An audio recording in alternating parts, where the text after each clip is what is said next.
Salut Bastien. Eh, salut Jérôme. Ça va? Super bien. Bienvenue au Botswana. Merci beaucoup. T'es prêt à embarquer?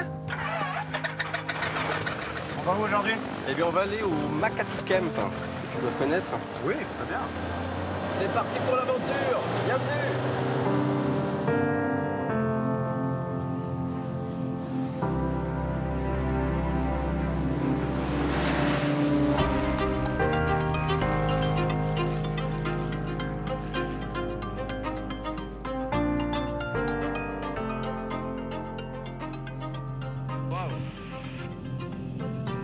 C'est sublime. C'est sublime. Bienvenue dans le Delta. Oh, c'est génial. Bonjour, ravi de vous retrouver. Cette semaine, vous n'imaginez pas le plaisir que j'ai de venir m'aventurer ici au Botswana, ce pays d'Afrique australe qui fait rêver certes pour ses diamants, mais surtout pour ses autres joyaux, cette nature prodigieuse et sa vie sauvage préservée. C'est donc dans les décors du delta de l'Okavango et de la savane botswanaise que j'ai eu envie de me fondre pour observer l'un des derniers sanctuaires animaliers d'Afrique, mais également pour pouvoir rencontrer celles et ceux qui vivent avec et grâce à cette faune sauvage et dans ces décors à couper le souffle. Voilà, soyez donc les bienvenus pour ce safari que je vous propose au paradis des éléphants, des zèbres, des girafes et autres félins. Bienvenue dans les échappées belles.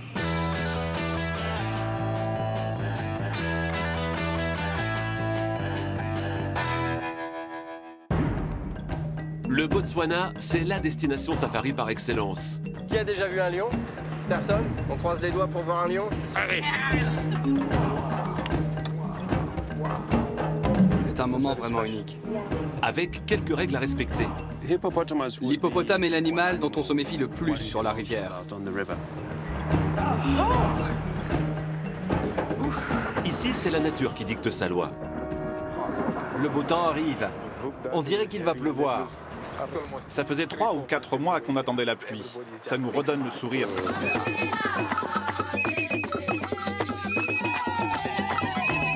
Le Botswana, c'est aussi un pays riche de ses traditions. En fait, sans moi, cette tradition aurait sûrement disparu du pays. Je vais en acheter quelques-uns en souvenir. C'est très important. Lui mettre la couverture, ça signifie qu'elle n'est plus une jeune fille. Et une jeunesse pleine d'espoir. Depuis qu'on est petite, ça a beaucoup changé. Il y a la clim, Internet, le Wi-Fi. Mais pour Jérôme, la découverte ne fait que commencer. Il est l'heure de te réveiller, il est déjà 5h50. On n'est pas dans la même catégorie, hein. C'est génial. C'est en compagnie de Bongwe qu'il va rejoindre le Makatu Camp pour le début de son aventure africaine. Bongwe, ici pour que je comprenne bien, toute la zone géographique autour du delta, c'est pas une zone qui est quadrillée, c'est une zone vraiment ouverte. Les animaux peuvent circuler d'un bout à l'autre. Il n'y a aucune barrière dans la zone du delta. Les animaux peuvent se déplacer librement sur les 18 000 km² du delta. C'est un endroit exceptionnel, le paradis pour les animaux sauvages. C'est sa réputation en tout cas, oui.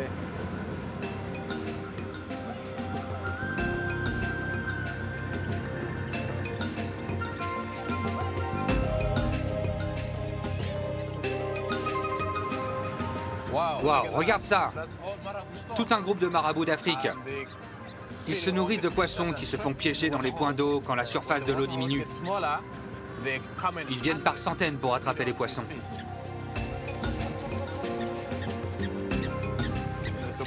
Tu as vu l'os dans l'arbre?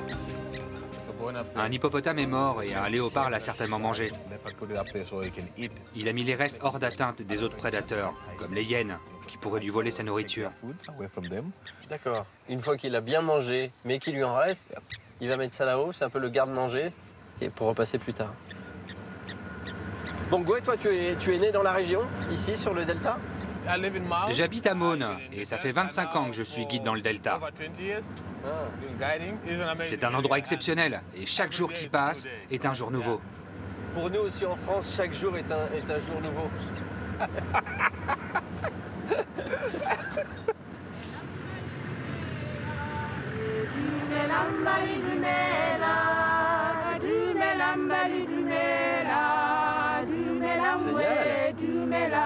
Super accueil.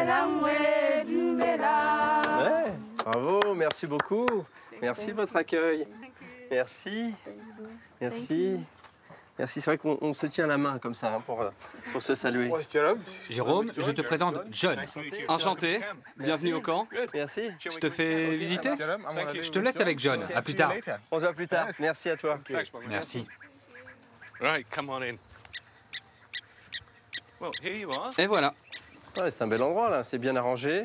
Il faut que tu boives beaucoup d'eau. Il fait très chaud. L'eau est précieuse ici. Hein. Merci. Et ce campement, c'est un campement type, tel que ce qu'on peut trouver au Botswana. On se démarque en proposant des safaris à cheval.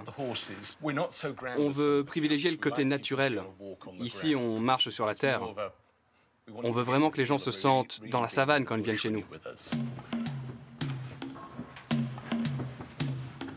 C'est super grand. Jolie vue, hein? Ah ouais, oh la vue fabuleuse.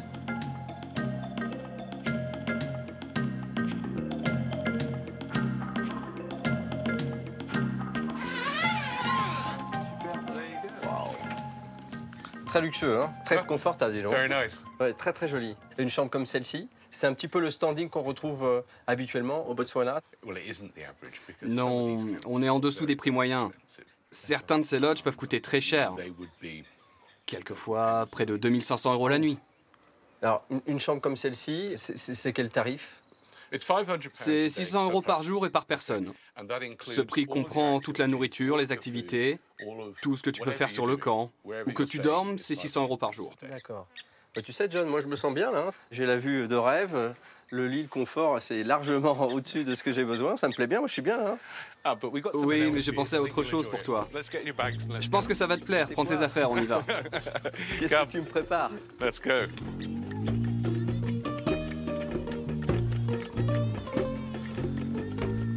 Ok, c'est ici que tu vas passer la nuit, Jérôme. Ah, là-haut? À plus de 5 mètres du sol, tu seras en sécurité. Oh, c'est génial, la vue encore. Ah, ah c'est excellent. C'est une chambre vraiment ce qu'il y a de plus simple. En même temps, face à ça, on n'a pas besoin de beaucoup plus. Hein.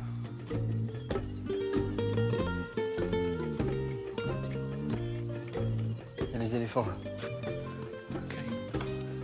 Yeah.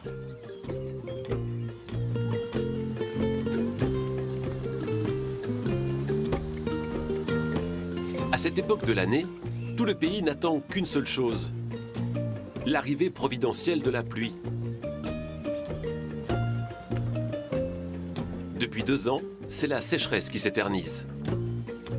Et dans ce pays, aux 3/4 désertique, l'absence de pluie peut être catastrophique.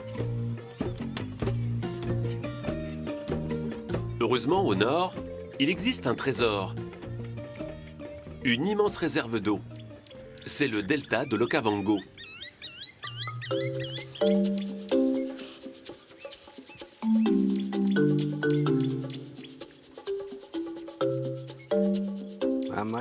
Je contrôle la qualité de l'eau de l'Okavango, son niveau d'oxygène. Cette eau est vraiment vitale pour tous ceux qui vivent autour de cet environnement.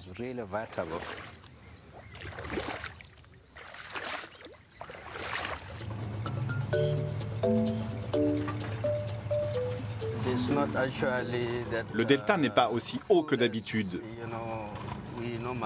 C'est sec en ce moment.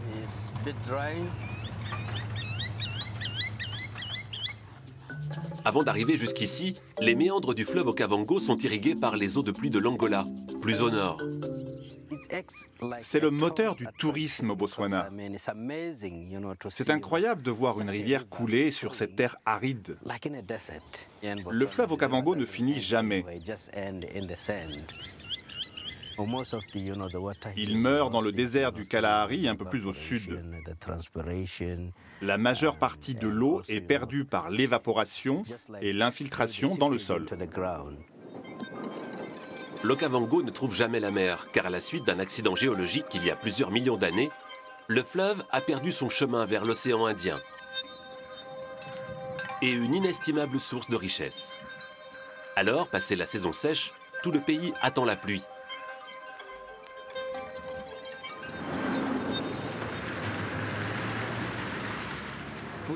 Pula, ça veut dire la pluie. C'est notre symbole. Ici, Pula, ça veut aussi dire la paix. Quand on dit Pula, on dit que la paix soit avec toi. Pula, c'est aussi le nom de notre monnaie, car la pluie, elle amène la vie. Vous voyez, les animaux sur le billet, ils sont bien dans l'eau de l'Okavango. 50 Pula, 50 Pula, 50 Pula. Pula, ce mot pluie est tout simplement un symbole pour le Botswana.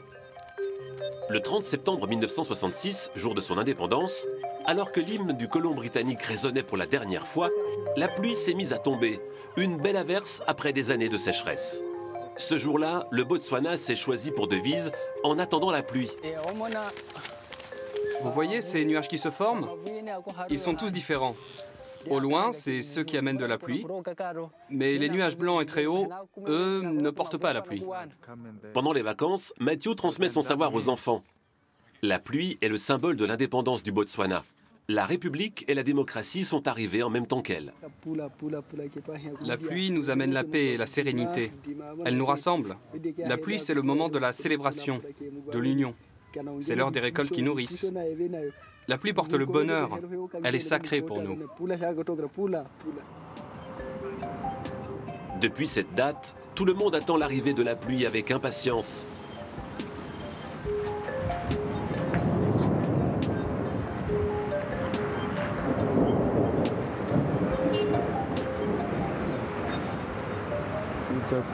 Le beau temps arrive. On dirait qu'il va pleuvoir.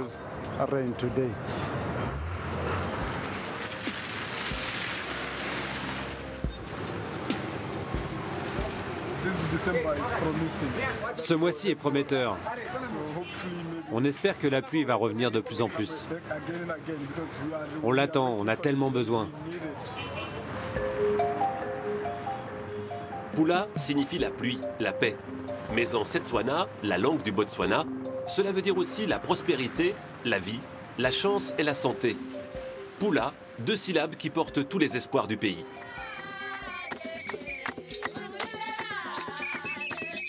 Matthew a troqué le jean basket pour sa tenue de faiseur de pluie.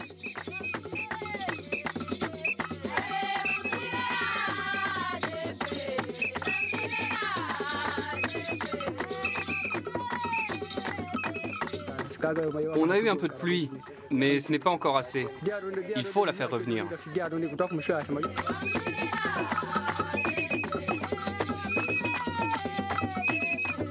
Si le peuple Tswana est majoritaire à 80%, Matthew appartient à la tribu Ambokushu, celle qui a le pouvoir de faire venir la pluie.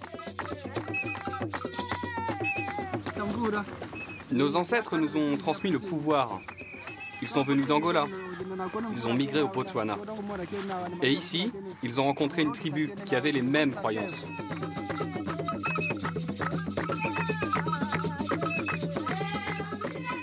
Le temps a changé, le ciel s'est couvert.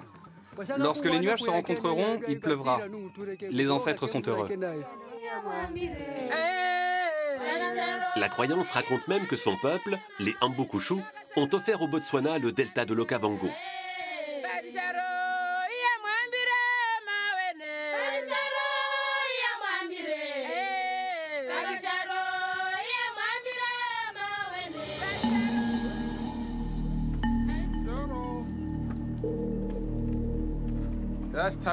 Il est l'heure de te réveiller, il est déjà 5h50. Alors je dois te réveiller. Tu as bien dormi? Ouais, j'ai très bien dormi, ouais. J'ai été bercé par la musique de la savane. Hier soir, c'était chouette. Je te retrouve aux écuries, les chevaux nous attendent. Ok, ça marche. Dès que tu seras prêt. À tout de suite.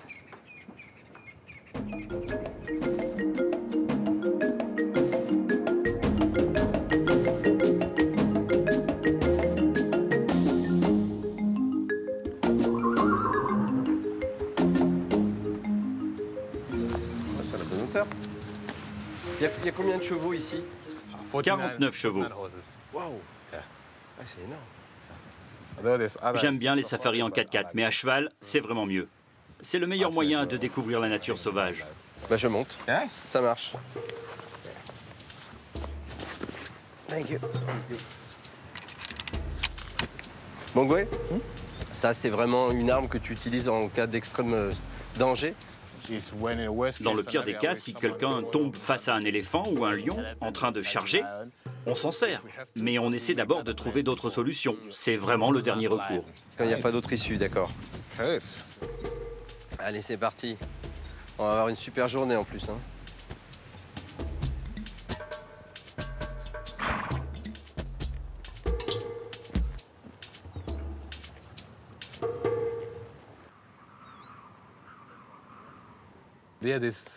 Les zèbres sont un des symboles présents sur les armoiries du pays avec la défense d'éléphants. Ils représentent la force de notre industrie touristique. Ils sont considérés comme l'une des merveilles du Botswana grâce à leur dress code. J'ai 50% de bon, hein. Toi pas du tout.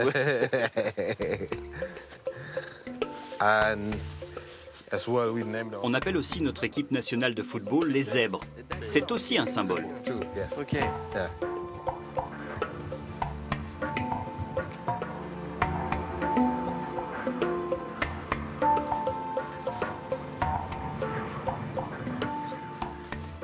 Fabuleux. Hein. Elle est posée comme ça. Elle est en train d'évaluer le danger. Elle ne pense pas que nous soyons une menace, mais elle garde quand même ses distances. Tu vois, la girafe, c'est l'animal préféré de mon fils. J'ai forcément une petite pensée pour lui à ce moment-là. La girafe est également ma préférée.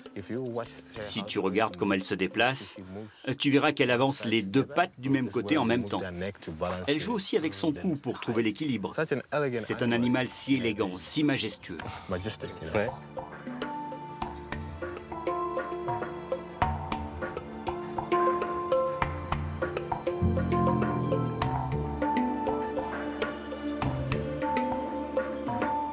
Bongwe, c'est un baobab, ça? Oui, c'est ça, un baobab. Oh, c'est incroyable. Il y a une légende qui dit que quand Dieu a créé la terre, il a appelé tous les animaux et leur a demandé de planter un arbre chacun. Mais la hyène, qui était occupée à chercher de la nourriture quelque part, est arrivée un peu en retard. Elle s'est retrouvée la dernière dans la queue et Dieu lui a donné le baobab. Elle ne l'a pas aimé et elle l'a jeté en l'air. Quand il est retombé, il s'est retrouvé sans dessus-dessous. C'est pour ça qu'on l'a surnommé l'arbre à l'envers. Ah, c'est une jolie légende. Et c'est un arbre qui a quel âge, ça? Tu as une idée? Celui-ci a environ 1500 ans. Peut-être même plus. Hein? Seriously? Alors comment fait cet arbre pour survivre aussi longtemps dans un climat aussi sec? C'est parce qu'il y a beaucoup d'humidité à l'intérieur. Entre 40 et 70% dans le tronc. Et ils ont aussi des racines qui vont très en profondeur pour atteindre les nappes phréatiques. Tu vois, celui-ci a été abîmé par les éléphants. Normalement, leur tronc est lisse comme là-haut. Mais les éléphants adorent attaquer l'écorce avec leur défense. D'accord. Ça leur permet de trouver l'eau qui est à l'intérieur. Il n'y a pas que la faune qui est fascinante ici aussi. Hein. La végétation est incroyable.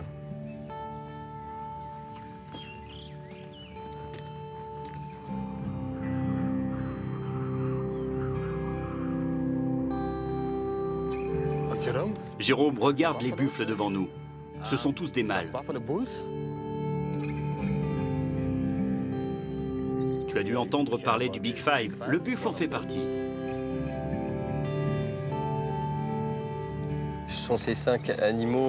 Alors, il y a quoi? Il y a l'éléphant, le buffle, l'éléphant, le lion, le léopard et le rhinocéros. Ils sont tous présents dans l'Okavango, mais le léopard est très fuyant, donc il est très difficile à voir. Il est assez timide.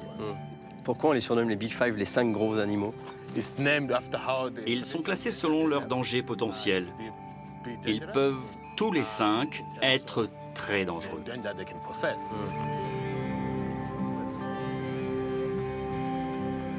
Merci.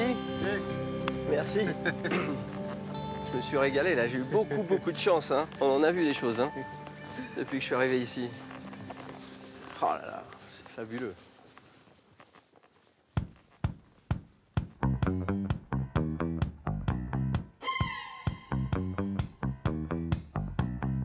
Le Botswana est un petit paradis pour les amateurs de safari. Lions, girafes et zèbres, tous ces animaux sauvages semblent d'ailleurs habitués à se laisser observer. Chaque année, 260 000 touristes viennent au Botswana. Si aujourd'hui, ils peuvent observer tranquillement cette faune exceptionnelle, il n'y a pas si longtemps, les animaux fuyaient à l'arrivée des humains. Car jusqu'en 2014, la chasse était légale. Les chasseurs embauchaient des traqueurs pour repérer leurs cibles. Aujourd'hui, même si la chasse est strictement interdite, ils continuent de traquer leurs proies, mais pour une toute autre raison. Il faut qu'on cherche les lycaons. Ça fait longtemps qu'on les a pas vus.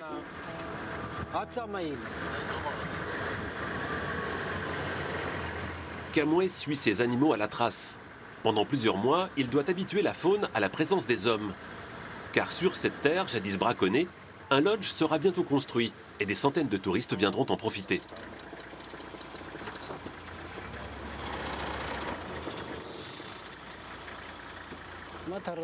Ce sont pas des traces de lycaons, là?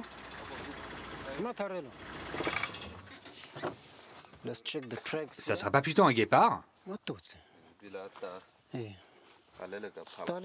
Ouais, ce sont des empreintes de guépard. Il y a aussi celle d'un bébé impala. Ici, on voit les empreintes d'un guépard. Il a joué ici avec un bébé impala. On voit les empreintes. Il joue avec parce qu'il ne peut pas le tuer, il est trop jeune. Il veut que la mère vienne pour lui sauter dessus. C'est son plan d'attaque. Impala et guépard se cachent encore. Ils doivent s'accoutumer aux véhicules des safaris. Avant, seules les voitures des braconniers traversaient les plaines. Mon grand-père était un braconnier. Quand il allait chasser, il m'emmenait avec lui. Il m'a montré toutes les empreintes des animaux. Ce ne sont pas des choses qu'on apprend à l'école, mais c'est pour ça que je parviens aussi bien à lire la nature. Le tourisme ne représente que 5% du PIB, mais il assure déjà un emploi sur 10. Le Botswana veut protéger la nature et développer son économie du safari photo. Un engagement en remplacement de l'argent issu des permis de tuer. 10 000 € l'éléphant, 20 000 € le lion. Quand le gouvernement a décidé d'interdire la chasse, on a d'abord pensé qu'on allait perdre nos boulots. Mais en fait, ça nous a aidés. L'interdiction a créé des emplois. Maintenant, je suis fier d'être un guide tracker. Ce boulot est durable et viable. Et pour son avenir, notre pays a besoin de protéger les animaux.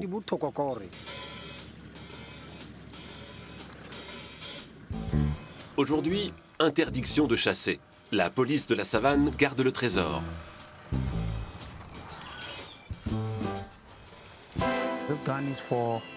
Ce fusil est plus pour protéger les rhinocéros que pour nous protéger.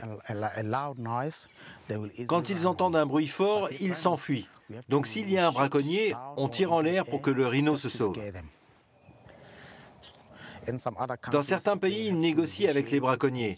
Ils sont libérés sur caution, mais ils recommencent. Ici, c'est tolérance zéro.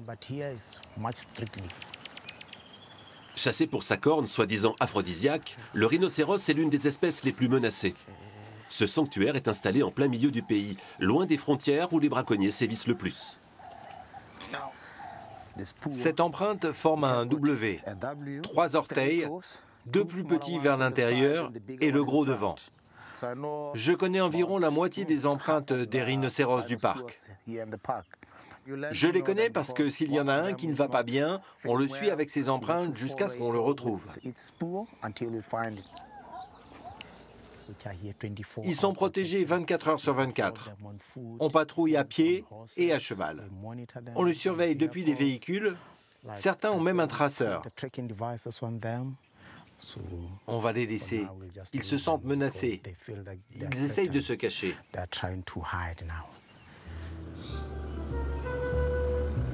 Les Rangers sont sur le terrain. Et dans l'ombre, ils sont épaulés d'une unité d'élite de l'armée et des services de renseignement. Même leur identité est gardée secrète. Au Botswana, le braconnage est maintenant sous haute surveillance.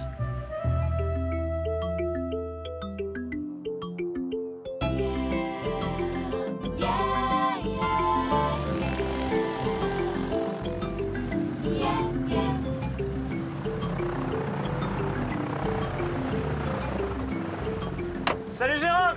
Salut Bastien! Comment ça va? Super bien! Ça s'est bien passé le camp? Ah, c'était génial, génial.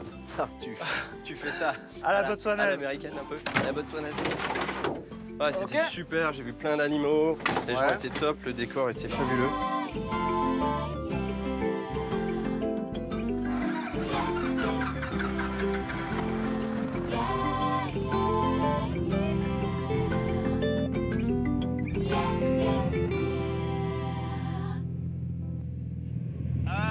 On survole le delta de l'Okavango. Ce qui est particulier avec le delta de l'Okavango, je crois, c'est qu'il ne rejoint pas la mer finalement. Exactement, alors je crois que c'est le plus grand delta intérieur du monde pour un total de 11 milliards de mètres cubes d'eau. Ouais, c'est gigantesque. Ça fait beaucoup de piscines olympiques, Jérôme. Toi, tu es originaire de quelle région? Alors j'aime bien dire que je suis originaire d'Aveyron, quand les gens me demandent, parce que c'est là que sont mes grands-parents. Ouais.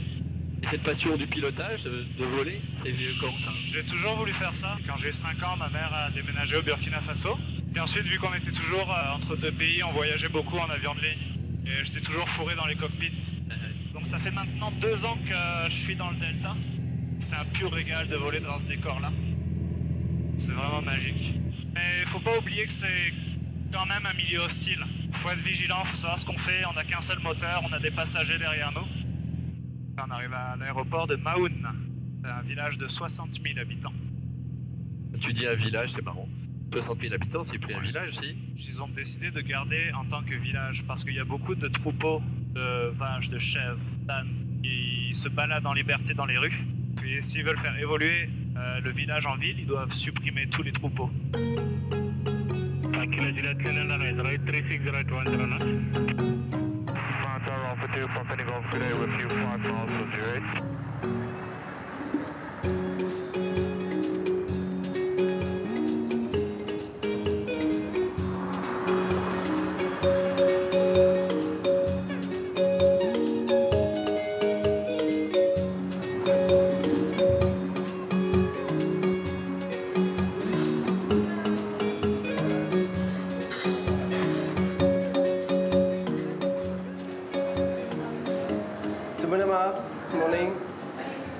Je cherche Germain, s'il vous plaît. Dans son bureau, juste à gauche. Merci.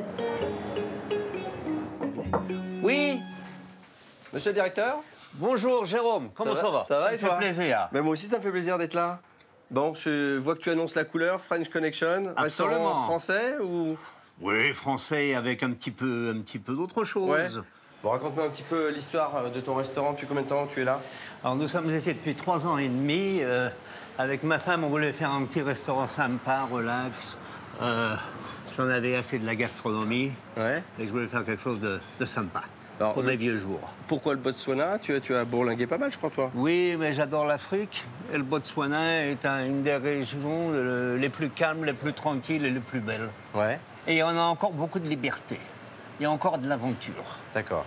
Et puis ça m'a donné une chance aussi de faire du trading. D'accord, c'est-à-dire que tu alors je prends aux Botswanais qui viennent me voir et je leur apprends le travail. Ouais. Alors maintenant, ce qu'on va faire, j'ai un petit apprenti en cuisine. Ouais. Je vais l'emmener dans une ferme pour qu'il voie comment une ferme fonctionne. D'accord. Et on va l'emmener avec nous.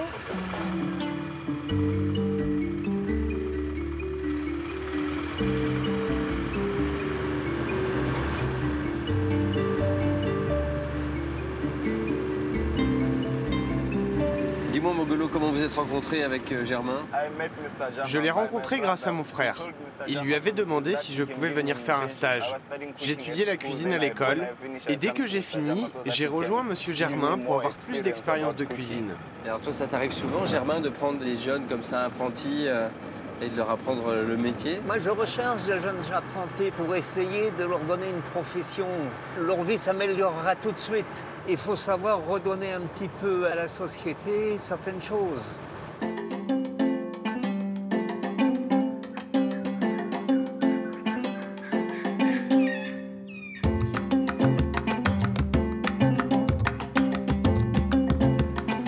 Voilà, la ferme est là. Oh, c'est grand, dis donc. C'est un grand complexe. Ah non, ça a un côté plusieurs millions, hein. C'est énorme. C'est une Américaine qui a monté ça.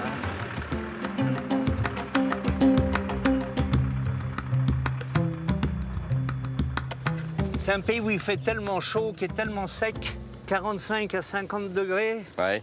Comment faisons-nous pour avoir des légumes frais? On ne peut pas faire comme en Europe. La seule façon, c'est d'avoir des grandes serres qui sont réfrigérés. Merci. Oh, il fait frais là. Oh, c'est agréable.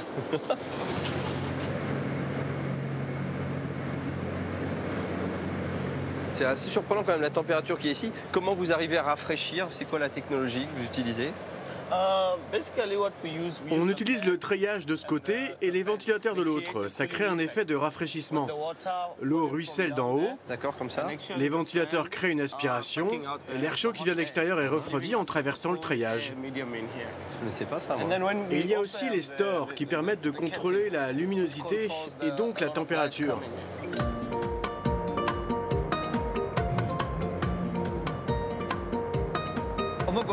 Omogolo, viens avec moi et regarde. Tu connais cette fleur? Je ne la connais pas. Tu la connais pas? C'est un œillet. Et les Français sont fous. Ils la mangent. Dans la salade. Essaye, n'aie pas peur. Comment c'est? C'est bon, c'est pas bon? Non? Non, t'aimes pas? Pas non plus, je suis pas fan. Omogolo, viens voir par ici. Ça s'appelle les haricots pourpres. Ah oui, d'accord. Ça se mange cru, non? Oui, aussi. Dans une salade. On a fait une magnifique salade. C'est bon ou pas? Non. Et ça, qu'est-ce que c'est? De la roquette. Oui. Je suis très content. Il y a un mois, tu ne savais pas avant de venir chez nous.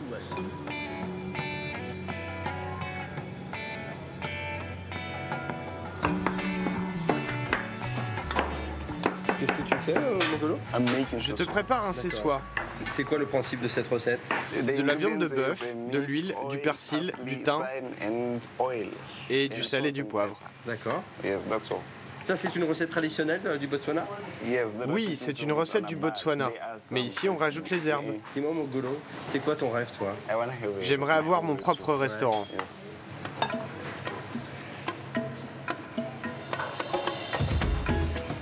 C'est la première fois. Hein. Ah, c'est chouette. Il n'a jamais fait ça. Hein? Ouais.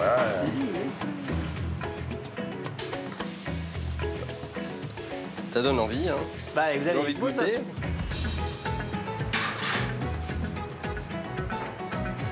C'est des rillettes du Mans. C'est bon, il y a eu un bouillon. Du Botswana. Ouais, il y a eu un bouillon et tout ça, c'est très bon. Ça me donne le sourire. Congratulations, Mr. Chef. Il y a 50 ans, Gaborone, la capitale du Botswana, était un village. À l'époque, le jeune pays avait peu d'atouts. Un vaste territoire désertique, sans accès à la mer et sans industrie, avec en tout et pour tout 12 km de route, un lycée et une trentaine de diplômés. Le Botswana était parmi les pays les plus pauvres de la planète. Aujourd'hui, avec sa croissance aussi régulière qu'insolente, le pays est parmi les plus prospères du continent. Modèle de réussite, le Botswana est surnommé le miracle africain. Regardez-moi.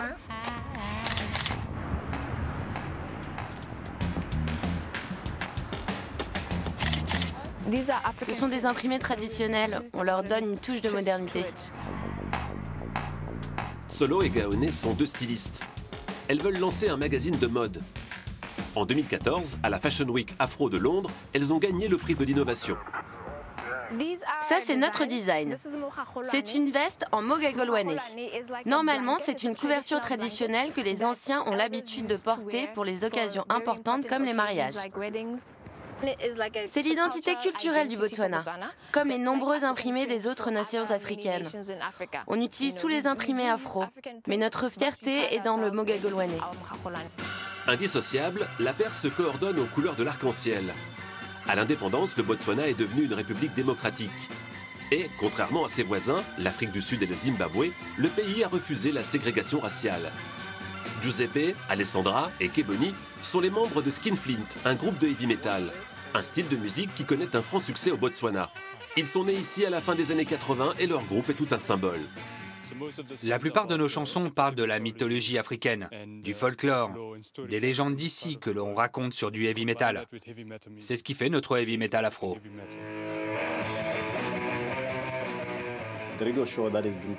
Il y avait cette émission de radio qui passait 1 heure de rock tous les samedis.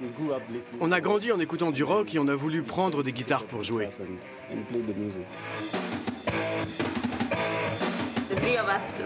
À nous trois, on représente le Botswana. On est un vrai mix de ce pays. Il y a un mélange. Du blanc, du noir. Il y a des gens qui viennent du monde entier et on est fiers de cela. Car on parvient à vivre ensemble. Disons, un peu plus sereinement qu'ailleurs.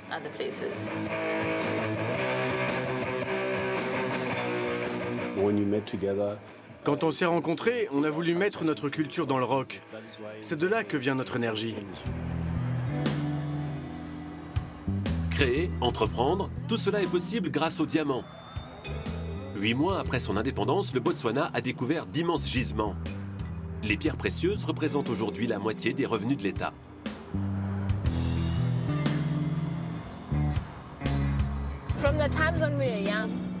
Depuis qu'on est petite, ça a beaucoup changé. Il y a des gratte-ciel. Ici, c'est le centre d'affaires.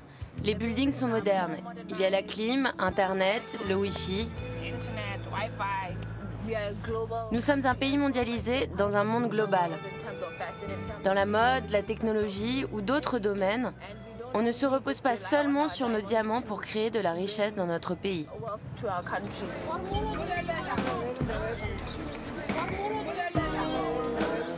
Le duo multicolore s'est rencontré à l'école élémentaire avant de se retrouver à l'université.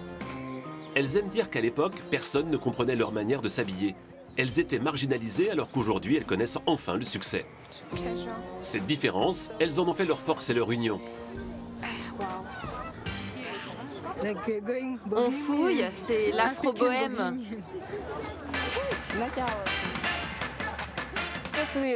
Si on déménageait dans un autre pays, on serait aspiré. En restant ici, on sort du lot et le monde peut nous voir.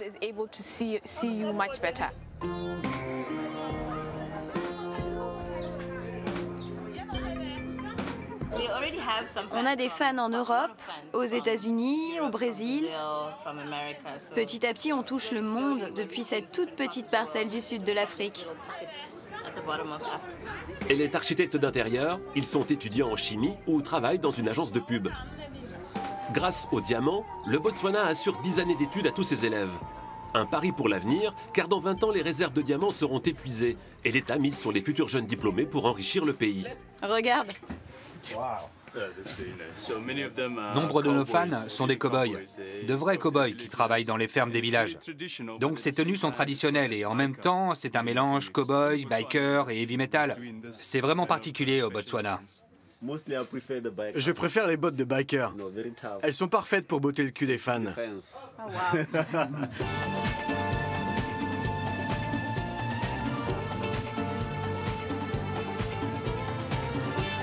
Alessandra a étudié l'architecture en Afrique du Sud. Pendant quelques années, elle doit, comme beaucoup d'autres jeunes, réinvestir ici ce que son pays a investi pour sa carrière. Il y a des rockers, des bikers, des cow-boys. C'est super ici. On va frapper fort, on va les écorcher vifs.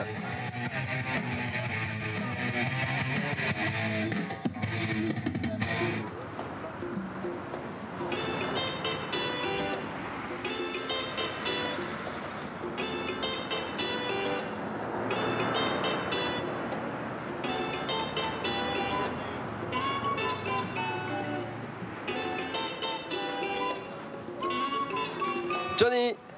Ah! Wow! Content de te voir. Merci. Ouais, content de te rencontrer. Bienvenue. Bien, ça, c'est un look d'aventurier. Hein. Il n'y a rien à dire là-dessus. Je sais où je vais. Yes. Oui, on va aller dans la savane. C'est pour ça que je suis habillé comme ça. Et je vais te présenter les enfants avec lesquels on va y aller, des scouts. Ils sont vraiment impatients de te rencontrer. Ah, d'accord. C'est quoi? C'est une sortie avec le groupe? Pour quelle raison ce groupe est avec toi? Une partie des bénéfices dégagés par les safaris que nous organisons est utilisée pour financer le safari d'un groupe d'enfants pour un week-end. D'accord. Ça fait combien de temps, toi, que tu travailles ici? Depuis toujours. Je suis né à Mone. J'ai grandi à Mone. Tu es botswanais. Je travaille comme guide depuis 25 ans maintenant. On part en safari? On va aller retrouver les enfants au supermarché. Ils font les courses pour le safari.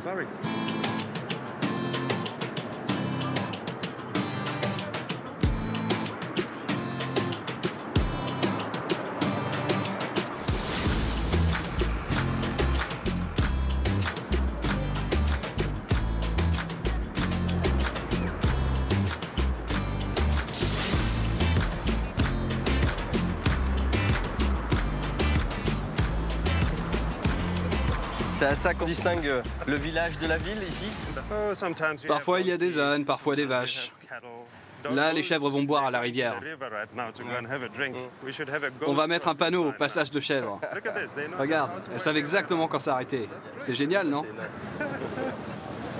Je suis né juste là-bas, derrière le bâtiment avec le panneau bleu. Tout le monde se connaissait à l'époque. C'était tout petit. Est-ce que ça a été une difficulté pour toi de grandir en tant que Botswanais blanc? Non. Pour être honnête, je ne me considère pas comme un Botswana blanc. Au Botswana, on ne fait pas de différence entre les blancs et les noirs. Nous sommes tous des Botswana. On est une nation. Ma pigmentation vient de mes grands-parents, qui étaient européens, qui ont épousé des femmes africaines quand ils sont arrivés ici. C'est ce qui rend le Botswana vraiment unique, parce que nous étions entourés de pays où le racisme était très présent. L'Afrique du Sud, le Zimbabwe, et nous sommes au milieu de tous ces pays.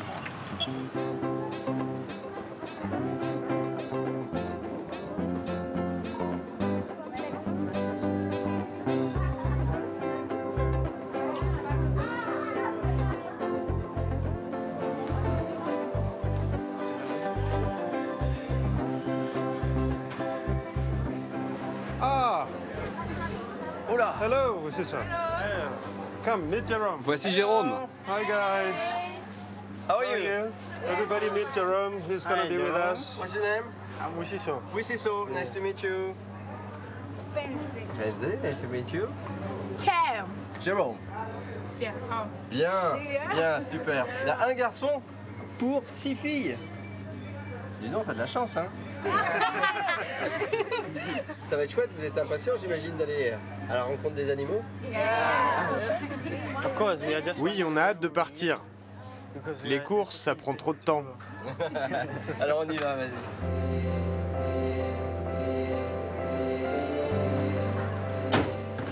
C'est bon, on a tout le monde.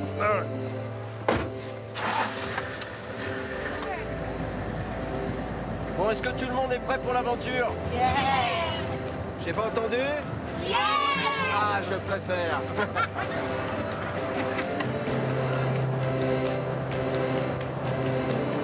Qu'est-ce que vous attendez alors de notre petite aventure là? On espère voir beaucoup d'animaux, comme les éléphants. Moi, j'aimerais voir un lion. Ouais. Qui a déjà vu un lion? Personne? On croise les doigts pour voir un lion? Allez.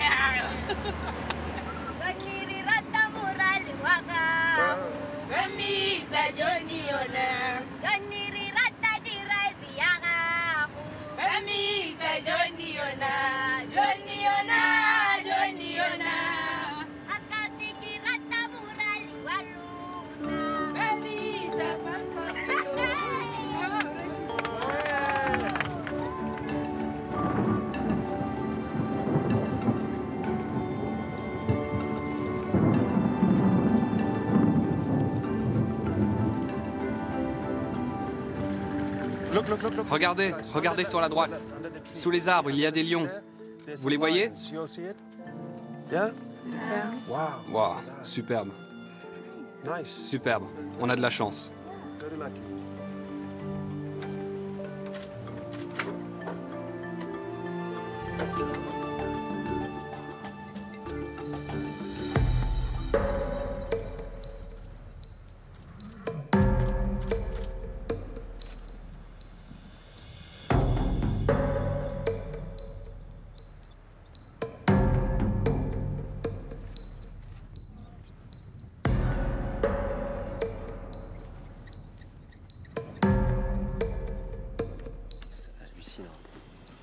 Et tu penses que c'est parce qu'ils ont l'habitude de voir des gens, des véhicules dans la région, ici, qu'ils sont plutôt calmes et pas surpris de nous voir. Ils sont habitués aux voitures, certains depuis qu'ils sont nés, parce que leur mère ne fuyait pas.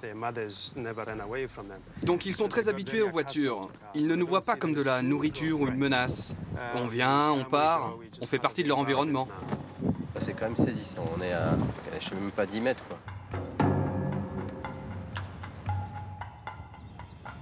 Je m'attendais pas à voir des lions. Ces lions peuvent très bien passer à côté du camp cette nuit. Il faudra être vigilant. Ça arrive de temps en temps que les lions traversent les campements. Allons nous installer. On a déjà pris plein les yeux, là.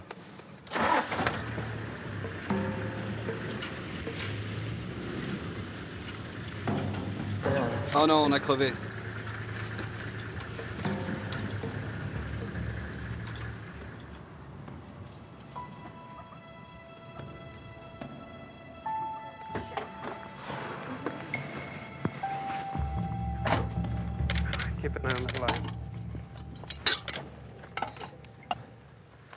Restez dans la voiture. Oui, mais reste près de la voiture. Ça fera des souvenirs à raconter. Hein. Cette aventure de campement, là, elle commence bien. Hein. De l'orage, des lions, un pneu crevé, c'est pas mal. Ça arrive en safari. 1 ou 2 fois par an, ça arrive quand on suit les félins comme ça.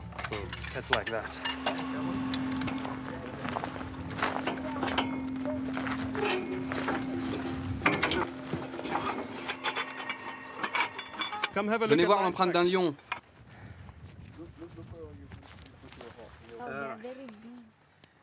On sait que c'est un lion parce qu'on vient de le voir. C'est une large empreinte, la plus large des prédateurs, 4 doigts. Pas de traces de griffes normalement. Et le lion allait dans cette direction. Donc on va le chercher? Allez, on y va. T'es pas rassuré, toi, hein? T'es pas rassuré, hein? Pas rassuré.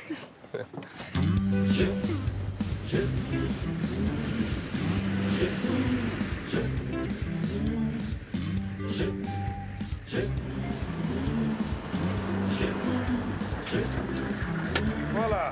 Lift it like this. And then the corners. Yes. Now, this one.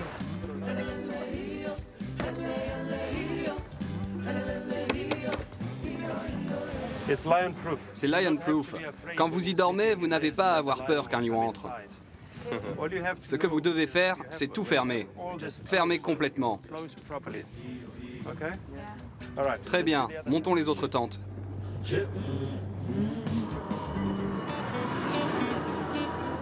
Vu la concentration d'animaux sauvages au Botswana, mieux vaut prendre ses précautions.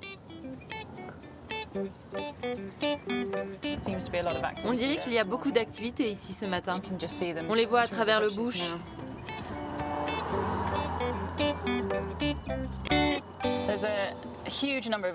Il y a beaucoup d'éléphants ici. C'est le plus grand groupe que j'ai vu. Il doit y en avoir bien 150 qui passent par là. Il y a une grande concentration de mâles qui se rencontrent. On essaie de comprendre pourquoi ils sont ici. Clairement, ils viennent boire à la rivière, mais c'est plus que ça. Ici, l'éléphant est le roi de la savane. Le Botswana concentre la plus grande population d'éléphants au monde. On en compte environ 130 000, soit un quart des éléphants du continent. Beaucoup ont migré ici pour échapper aux braconniers, car le pays s'est engagé pour les protéger. C'est incroyable. Je ne pense pas en avoir vu un aussi petit ici. Il doit être né là. Il est trop petit pour aller dans la mare. Jess est britannique. Depuis 2 ans, elle vit en brousse pour observer ces géants au pas silencieux. Vous pouvez le voir là. Il s'engage dans un comportement classique. Il joue à se battre. Il se pousse, se cogne tête contre tête. Ils s'accrochent les défenses. Parfois, on peut entendre le bruit de leur bagarre. C'est un rapport de domination, mais c'est gentil. Il n'y a jamais de vrai combat. Il y a toute une vague d'éléphants qui arrive vers nous. Il faut être prudent avec ceux qui viennent de la gauche. Garde un œil sur eux. Soyez prêts à grimper dans la voiture. La première fois que j'ai rencontré un éléphant, c'était en 2002, quand j'étais en études de terrain pour l'université au Kenya. Pour la première fois, j'ai vu les animaux que je regardais dans les documentaires animaliers de mon enfance. Oh, pour la première fois, je crois que j'avais 7, 8, 9, 10. J'avais 10 ans. J'étais à l'école primaire, un éléphant a traversé le village, c'était rare de les voir. Alors on a couru après lui, mais on ne savait pas que c'était dangereux. Alors je note ça, l'éléphant X joue avec un bâton. Il s'assoit et il se gratte. Jay travaille comme assistante aux côtés de Jess depuis maintenant 6 mois. Le Botswana s'appuie encore sur les scientifiques étrangers, mais veut former une nouvelle génération de chercheurs. Le pays tente de bâtir une économie viable autour de la protection de l'environnement. Enfant, tu rêves de devenir docteur, policier, instit, quelque chose comme ça. Maintenant, beaucoup d'enfants, surtout grâce au Club Nature, veulent faire de la science. C'est super d'avoir plus de locaux dans la recherche. Prochainement, Jay va étudier l'impact de ces pachydermes sur la végétation. Cette zone, c'est l'autoroute des éléphants. Ils passent tous par là pour venir boire à la rivière et ils dévastent la végétation. Ici, c'est un exemple type des dégâts qu'ils causent à la nature, mais aussi dans les champs et les cultures alentours. Et il y en a un juste sur notre gauche.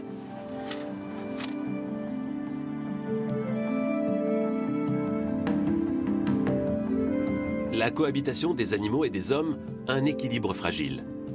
Sur cette terre aride et pourtant cultivée, l'homme et l'éléphant se retrouvent nécessairement autour des mêmes cours d'eau. Je les vois derrière l'éléphant. Ils pêchent. C'est des touristes? Non, non, c'est des pêcheurs. Et c'est très dangereux.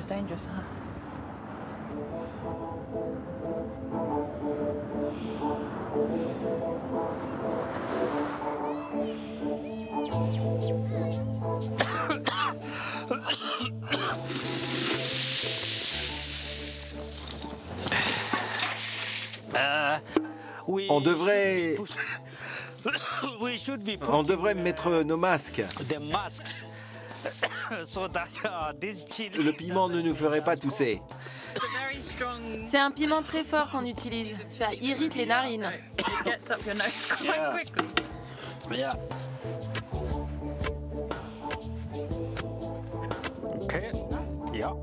Mankind collabore avec Jess.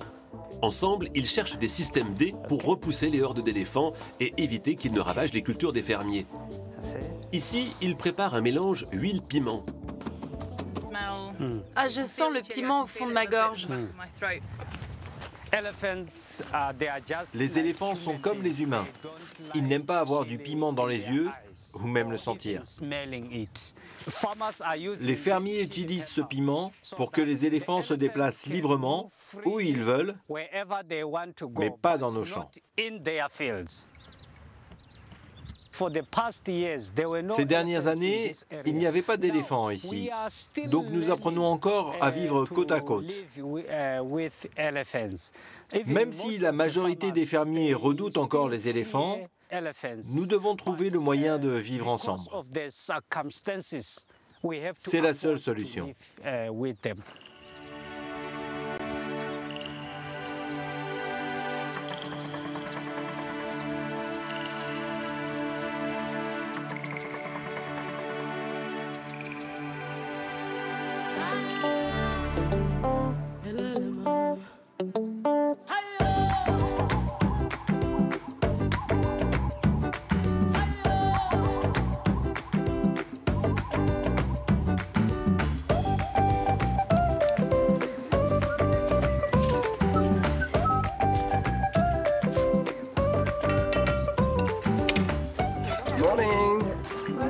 Vous avez bien dormi?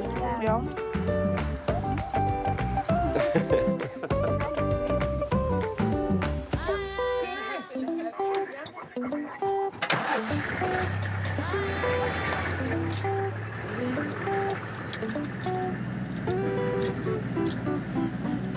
Si vous aviez un animal que vous voudriez voir aujourd'hui, ce serait lequel? Un crocodile. Crocodile? Hippo. Hippo? Moi, j'aimerais bien voir un rhinocéros pour voir le Big Five. Alors, le léopard, j'y compte même pas. Mais rhinocéros, déjà, ce serait chouette. Des impalas, juste ici. Il y a des zèbres aussi, regardez. Là, il y a une variété. Koudou, les buffles, zèbres, il y a tout le monde là. Des combinaisons d'associations de différentes espèces qui se mettent ensemble comme ça, c'est assez fréquent. Ouais. Tous ces animaux ont les mêmes prédateurs. Ce que leur apporte cette association, ce sont de nombreux yeux, et donc de la sécurité. Les chances d'être celui qui est pris sont moins importantes que quand vous êtes seul.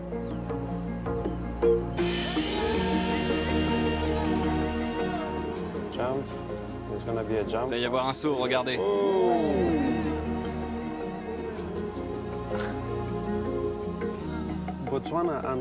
Le Botswana, à la différence de nombreux pays, a fait beaucoup de progrès pour la préservation.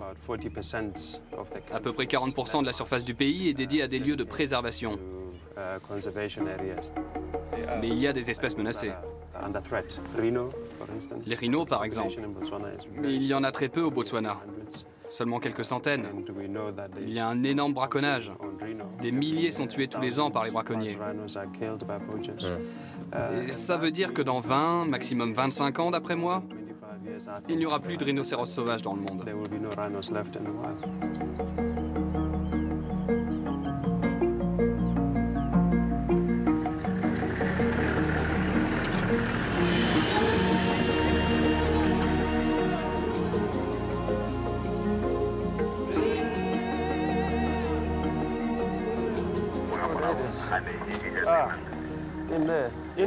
Dans l'arbre à droite, il y a un léopard. Non. Si, il y a un léopard dans l'arbre.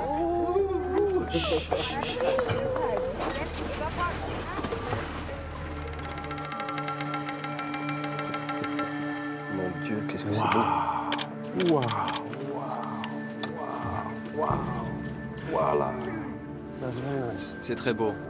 Normalement, on ne voit jamais ça dans la savane. D'assister à ça, c'est vraiment un privilège. Qu'est-ce que c'est beau. C'est dingue.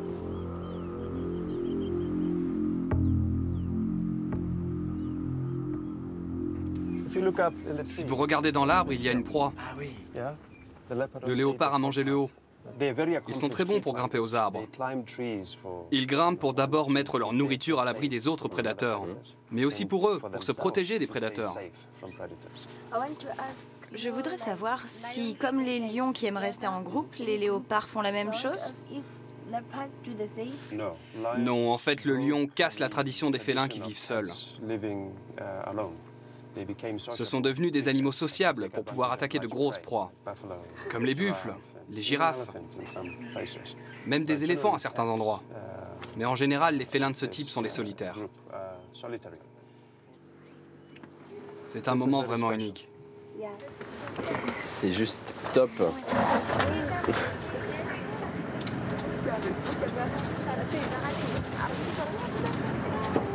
Ah oh. Il est là.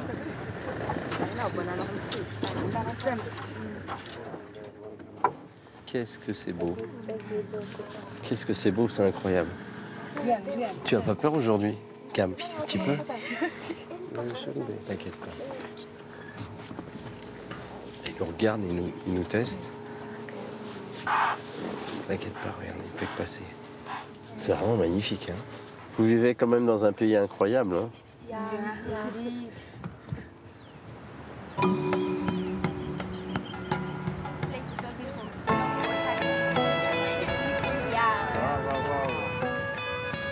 Attention, il y a un passage clouté là, attention, on laisse traverser. Thank you, Johnny.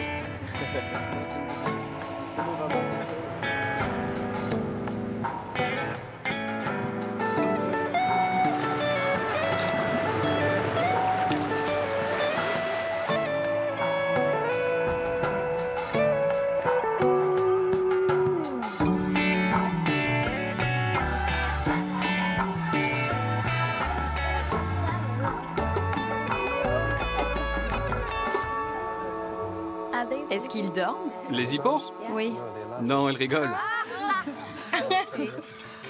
Ils vont sous la surface, ils se racontent des blagues, et ils ressortent pour bien rire. Underwater, yeah. C'est un privilège, en fait, d'amener des jeunes gens dans la savane. Quand ma génération prendra sa retraite, ils continueront à porter la flamme de la préservation en avant. Alors toi, qui t'a donné cette vocation? La nature. Se réveiller au milieu de la nature est une inspiration suffisante. Ce n'est pas pour les lions, les léopards. C'est pour évoluer dans un environnement sauvage. C'est ça mon inspiration.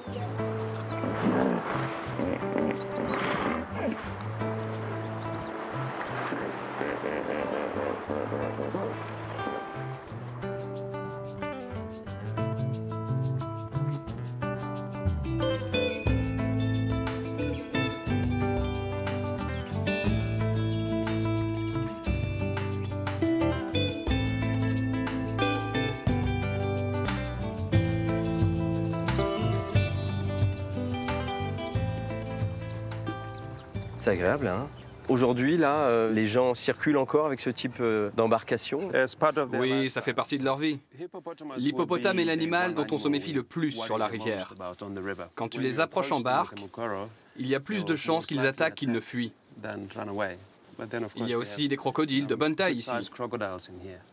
Mais ils ne sont pas vraiment une menace. Ils ne sont pas réputés pour attaquer les barques. Je crois qu'il y a un hippo là-bas. Tu crois? Oui, et il manifeste déjà des signes de mécontentement, car on entre sur son territoire. Ça va, Cam? Je ferais bien demi-tour. Regardez-le, il se fait plus gros et effrayant. Et on doit avoir peur, car s'il charge, il peut nous atteindre en quelques secondes. Tu veux te rapprocher? Non, pas du tout. Dans cette situation, pour continuer, il faut accoster et porter les barques pour le contourner. C'est la seule façon d'arriver sans danger de l'autre côté. C'est la chose à faire maintenant. C'est très bien. Il ne faut pas approcher plus.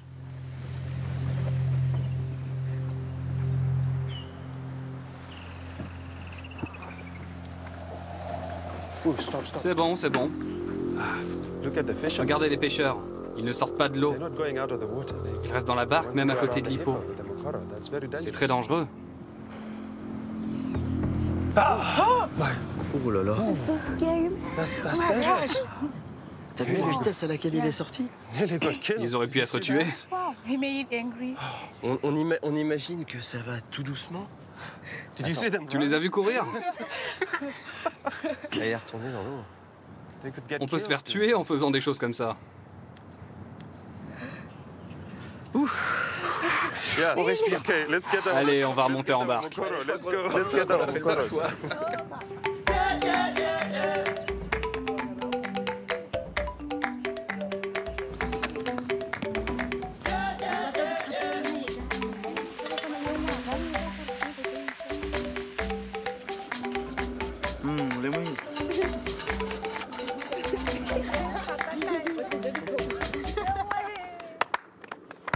Good.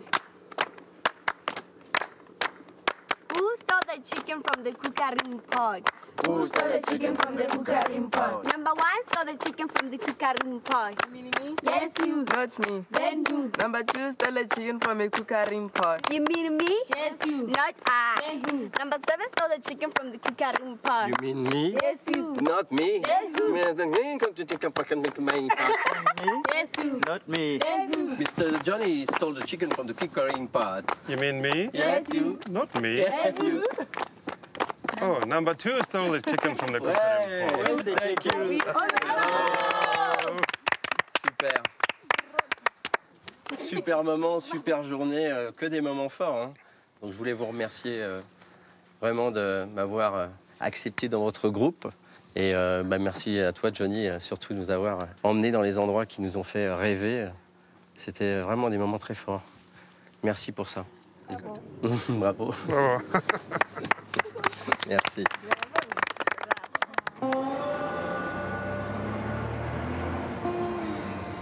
Avec 3 habitants au kilomètre carré, le Botswana est l'une des plus faibles densités de population au monde.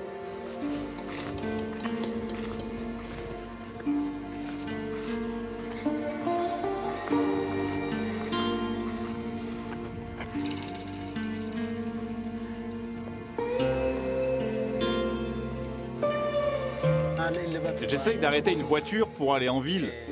Ça peut me prendre la moitié de la journée, jusqu'à midi pour trouver une voiture. Je fais souvent du stop, et il n'y a pas beaucoup de transport public. Le bus ne passe pas souvent. Effectivement, aucun véhicule à l'horizon. Mais comment font-ils pour vivre dans ce no man's land? Exemple dans le village de Kumaga. À une centaine de kilomètres de la moindre ville, les villageois ont appris à se débrouiller seuls.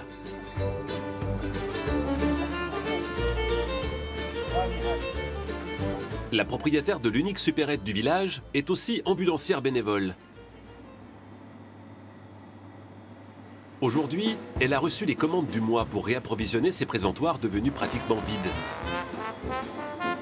La plupart des produits sont de première nécessité, indispensables aux familles du village. Mon problème, c'est le transport. Avant, je le faisais moi-même, mais mon 4x4 est mort. Il ne peut plus aller sur la route. Maintenant, je dois louer un transporteur pour m'approvisionner. Sam, tu peux mettre une étiquette avec le prix pour les 2,5 kg de sucre? On ne voit pas bien le prix. Une fois que j'ai reçu la livraison, on peut tenir un mois.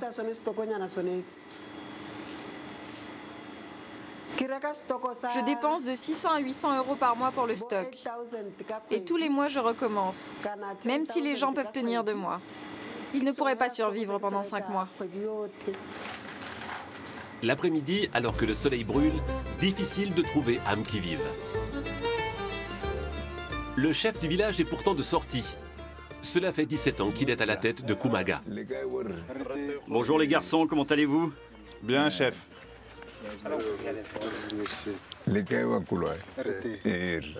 1, 2, 3 points. C'est comme ça qu'on se serre la main au Botswana.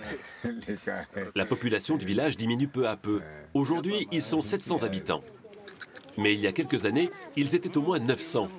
À cette époque, des ouvriers sont venus construire la route qui les relie maintenant à la ville. Dans ce village, les gens vivent de l'agriculture.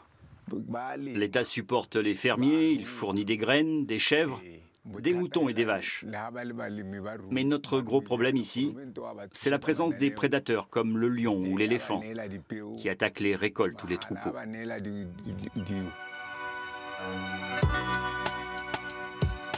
Ici, il y a plus de bétail que d'habitants et les troupeaux ont beaucoup de valeur.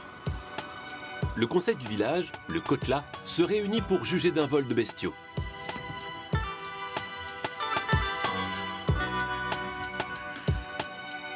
Chef, le 11 novembre, la police a reçu une plainte de la part de Madame Yarobé. Sa vache noire, au numéro d'identification DRC1, a été dérobée. Au Botswana, les conseils de village règlent les litiges autour des questions de vol, de propriété, de dette. Mais le conseil de village peut également intervenir pour réconcilier les couples. Le conseil de village, c'est l'exercice de la liberté. Car lorsque vous avez un problème avec un voisin, chacun peut librement saisir le Kotla. Sans cette justice, il y aurait des conflits et de la violence. Le Kotla, c'est l'ancêtre de notre démocratie.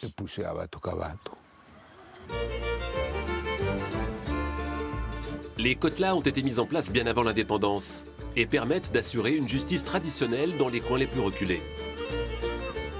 Aujourd'hui, le Botswana est une démocratie solide et pacifique. Le pays est considéré comme l'État le moins corrompu du continent, une république modèle pour beaucoup.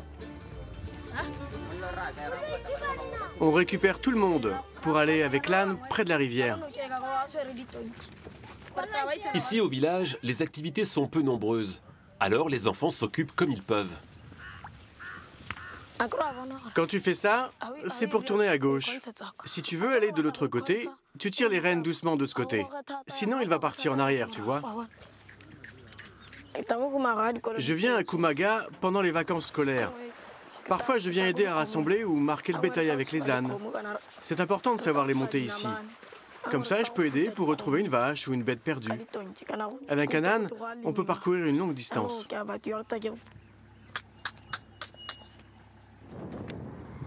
Sur un territoire aussi grand que la France, ils sont finalement 2 millions à vivre ici. Et avec un peu de patience, on a même une chance de croiser une bonne âme qui passe par là.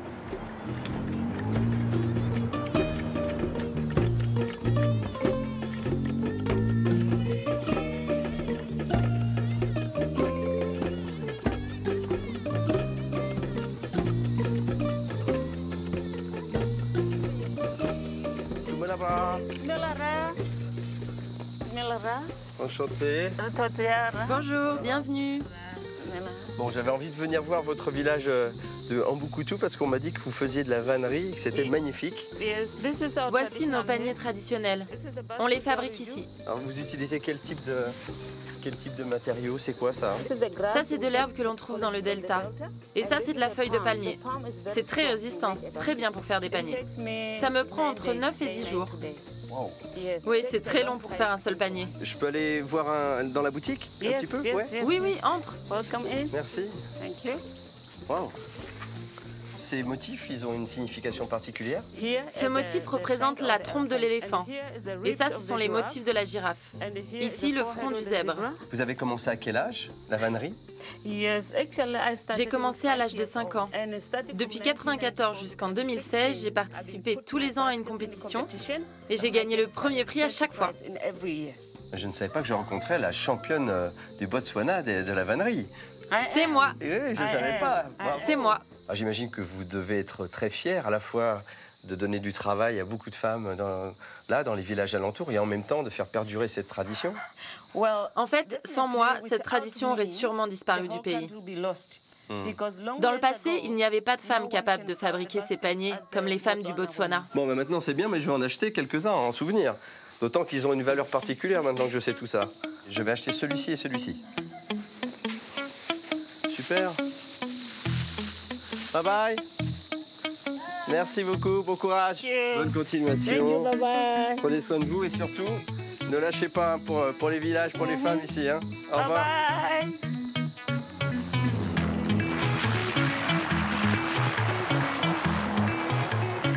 Salut Bastien.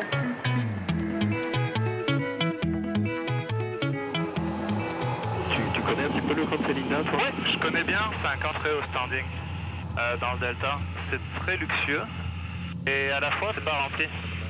C'est-à-dire que chaque concession dans le delta a le droit à un nombre de lits maximum, a le droit à un nombre de véhicules maximum. C'est vraiment très surveillé. Donc ça veut dire que dans chaque camp que tu vas aller, tu ne seras pas avec plein de personnes. Tu vas vraiment être avec ta petite famille, avec ta petite femme, puis ça va être très exclusif. Jérôme, bienvenue à l'aéroport international de Selinda. International à ce point-là? Oh oui.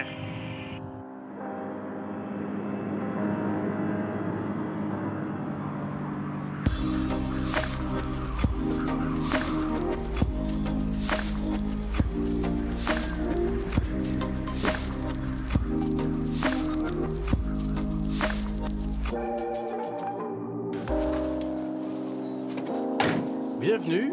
Je vais m'occuper de tes bagages. Merci beaucoup. Merci. À plus tard.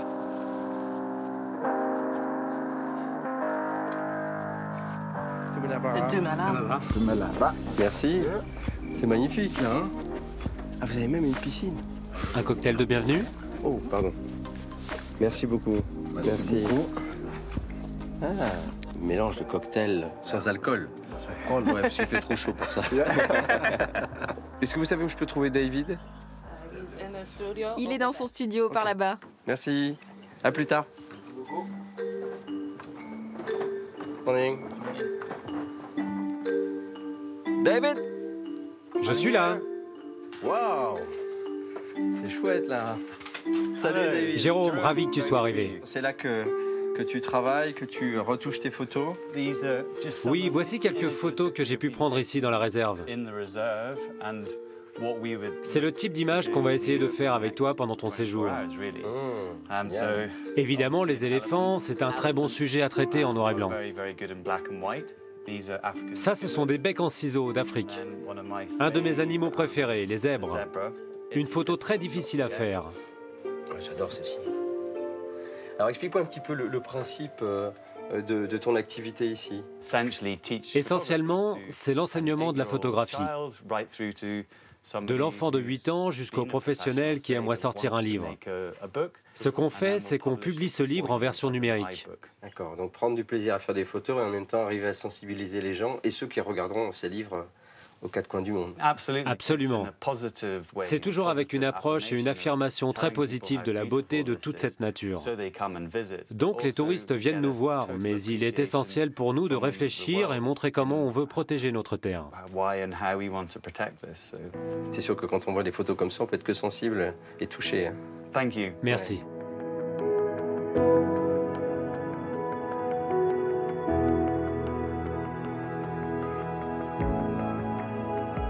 On sent que ça a été conçu vraiment pour se fondre dans les paysages ici.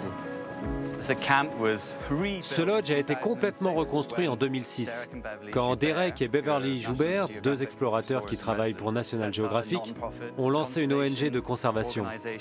Ils sont tombés amoureux de cet endroit, mais ils ont compris qu'il avait besoin d'être protégé. On chassait ici à cette époque. Ils ont acquis cette concession et ils ont stoppé la chasse immédiatement. Je vais te montrer ta tente pour ce soir. Je découvre ma chambre alors. Wow. C'est du grand luxe là. Tu as de l'électricité pour recharger tes appareils. Ne t'inquiète pas, on descendra la moustiquaire pour toi plus tard. Voici la salle de bain. Magnifique. Magnifique. Moi, j'aime bien l'idée du bois, la pierre, les matériaux nobles, naturels. La baignoire. Tu as la douche aussi. Wow. Bon, je me sens bien là. Je vais te demander de prendre congé parce que je pense que je vais plonger dans la baignoire.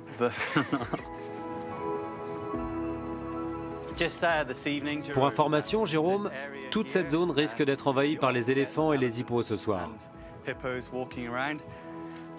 Donc il est préférable de rester sur ta terrasse si tu veux en profiter. Ok. On va éviter de prendre des risques alors. Bon, très bien.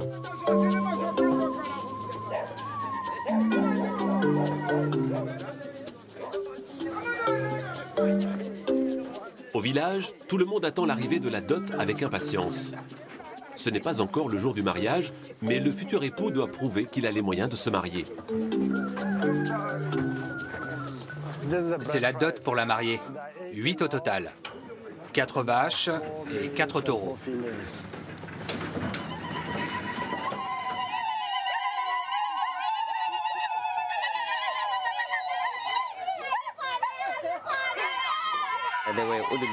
On dit qu'elles ululent. Et ça veut dire qu'elles sont heureuses. C'est une façon de dire « Waouh, nous sommes si fiers ».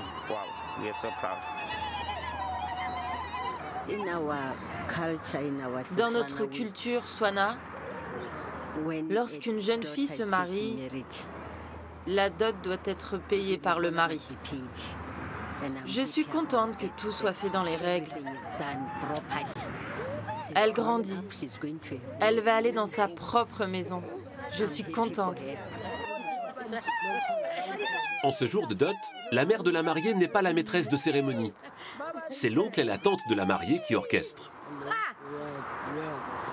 Vous ne voulez pas qu'une fille de la maison aille dans un foyer où il y a des problèmes, avec un homme instable qui n'a pas les ressources pour tenir sa famille.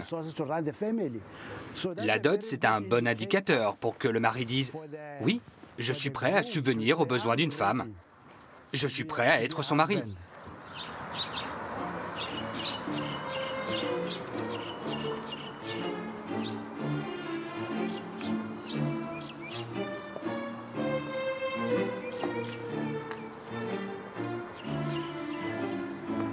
Nous recevons votre dot. Vous pouvez prendre notre fille. Nous sommes très contentes. 8 têtes de bétail. C'est vraiment beaucoup. Nous sommes plus riches. L'oncle et la tante ont donné leur accord. Mais il en est une que l'on n'a pas encore vue. Il faut que je sois très jolie. C'est la mariée. C'est excitant de les entendre ululer. C'est très excitant. Ce sont nos racines. On commence par la tradition avant de faire plus tard le mariage moderne en robe blanche. Je ne peux pas sortir tant qu'on ne m'appelle pas. Pour le moment, toutes les familles attendent. On attend la mariée. La chèvre, elle aussi, attend. On ne peut pas faire le sacrifice sans un ancien. Avant, il doit venir la voir.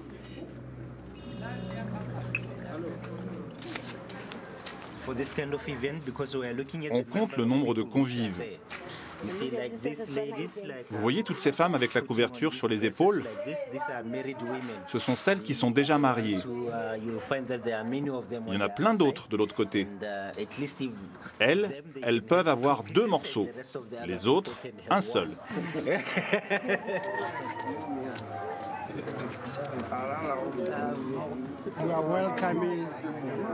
On accueille la famille du marié dans notre famille. C'est une bénédiction.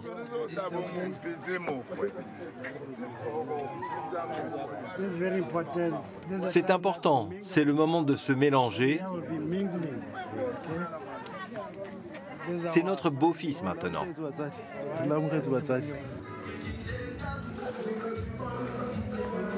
Portée sur les épaules, la couverture traditionnelle est une marque de respect.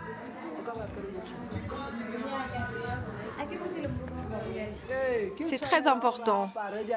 Lui mettre la couverture, ça signifie qu'elle n'est plus une jeune fille. C'est officiellement une femme prête à se marier.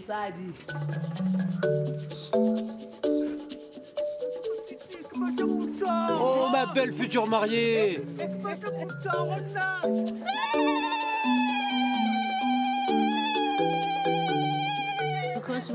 C'est très important cette cérémonie. Maintenant, les 2 familles sont réunies pour n'en faire qu'une. Applaudissez-vous, mesdames. Vous êtes importantes. Dieu a créé la femme pour qu'elle puisse aider Adam. Dans ses propres mots, l'homme ne serait rien sans la femme. Je suis heureuse. Je suis honorée de cette expérience.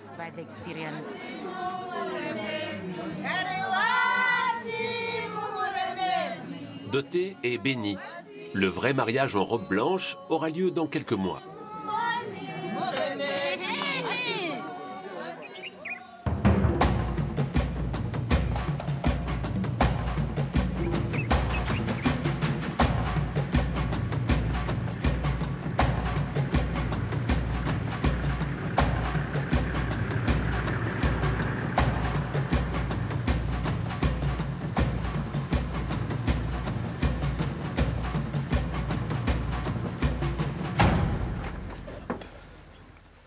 Je pense qu'on n'est pas dans la même catégorie. Hein.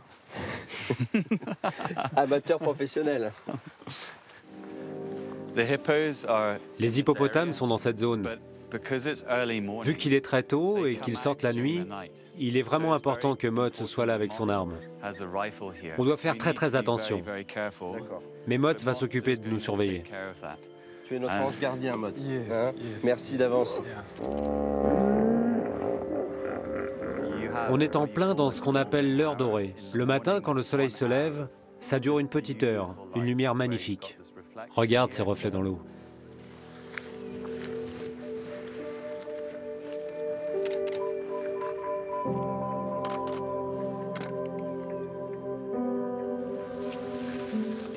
Il faut vraiment oublier que tu as un appareil. Oublie les réglages et commence à cadrer avec les mains l'image que tu veux prendre. Tout le secret est vraiment dans le sens de la composition de l'image que tu vas avoir. Il est vraiment essentiel de ne pas laisser tes réglages décider de la photo que tu vas faire. Je ne pourrais jamais faire des photos ici si Mott n'était pas là. On ne sait jamais ce qui peut arriver derrière nous. Donc il faut toujours être très vigilant.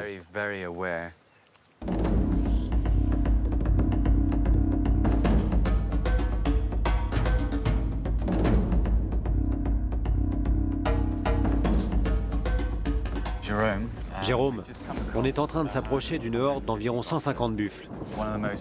C'est un des animaux les plus dangereux d'Afrique.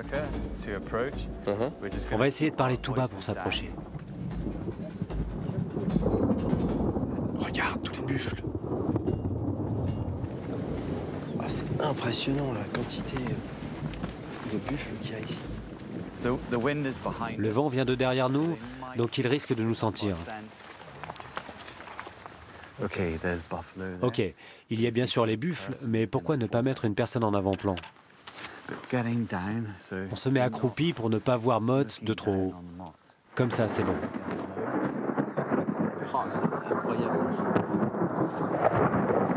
Quand la saison des pluies commence, c'est le moment où on voit beaucoup de naissances, notamment des bébés impala.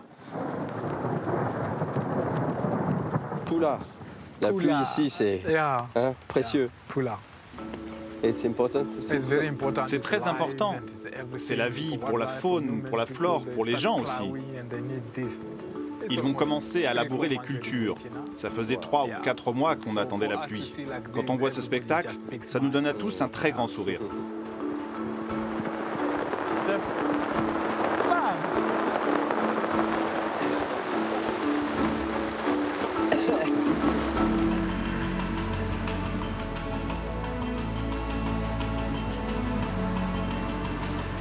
Jérôme, ce qu'on va faire. Regarde, tu vois tous ces zèbres? Il semble qu'ils sont en train d'avancer dans ce sens. Donc on va essayer de les avoir, quand ils viennent vers nous.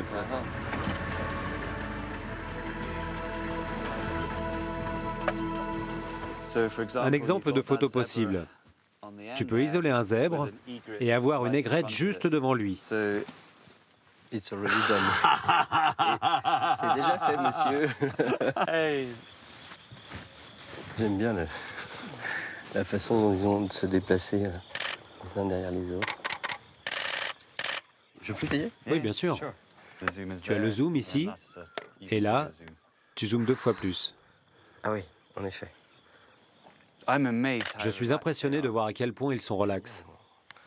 On les voit vraiment très près, quoi.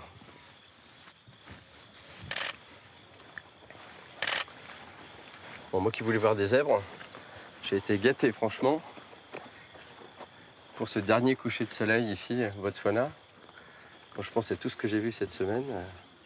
Ce n'est pas partout dans le monde qu'on peut voir un tel spectacle.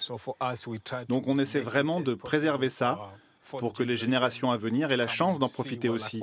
C'est un héritage qu'on veut laisser. C'est une telle chance. Si on ne protégeait pas cet endroit, il y aurait beaucoup d'argent à se faire très facilement. Mais tout ça disparaîtrait. Il y a vraiment une volonté de se projeter sur le long terme en pensant aux générations futures. Donner son argent, certes beaucoup d'argent, mais pour une cause comme celle-ci, de cette manière-là, je trouve que c'est mieux. C'est mieux que de le faire dans d'autres lieux du monde qui sont moins concernés, en tout cas, par la beauté de cette nature.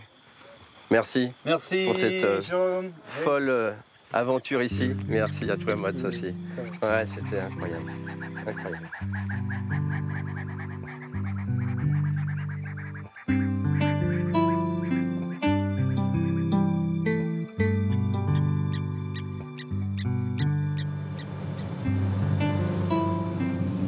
Ça y est, on a quitté le sol.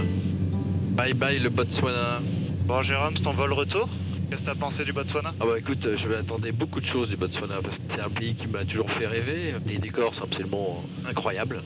Et surtout ce qui m'a touché, c'est de voir combien les gens ici sont tous pleinement impliqués dans vraiment la sauvegarde, dans la protection de cet environnement, de cette faune. Voyage très fort, très beaux moments et surtout des belles rencontres également. Voilà. Donc j'espère que vous également, vous avez apprécié tout ça. J'ai forcément des pensées pour John et Bangwe au Makatu Camp. Pensée particulière surtout à Johnny et aux enfants et aux Yo Scouts avec qui on a vraiment eu la chance de voir les lions et les léopards. Alors ça, c'était vraiment un moment super fort. Merci à toi aussi, Bastien. Tu as été mon taxi ici pendant tout mon séjour. C'était très chouette de pouvoir partager ces moments avec toi. Vous pouvez retrouver ce programme en replay sur plus.fr, également nous retrouver sur les réseaux sociaux. Je vous dis à très vite pour de nouvelles échappées belles dans d'autres contrées lointaines. Bye bye.